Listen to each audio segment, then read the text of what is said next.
दत्तपुराणाचा मूळ गाभा काय? तर मूळ गाभा असा आहे, आमच्यावर जे आवरण आहे ते आवरण मायेच आहे, हे दूर करण्याचं.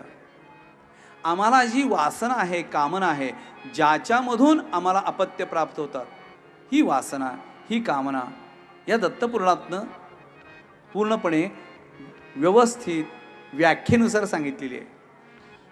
आणि तिसरं, आम्ही ज्याच्या मागं लागलेलो आहे आणि आम्ही जे विसरलोय त्याचं महत्त्व. विसरलो दत्त चरणाला, करी क्षमा नरहरी मजला. विसरलो दत्त चरणाला, करी क्षमा नरहरी मजला. नमो नमः.